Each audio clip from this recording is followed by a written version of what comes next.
Eventually, they got together and devised a plan to put the lion in the cage. Their plan was successful.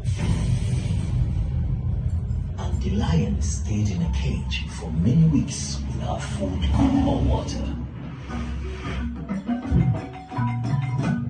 One day, a certain young boy was passing by the cage. The lion, seeing the boy, pleaded with him to come to its rescue. Oh, little boy.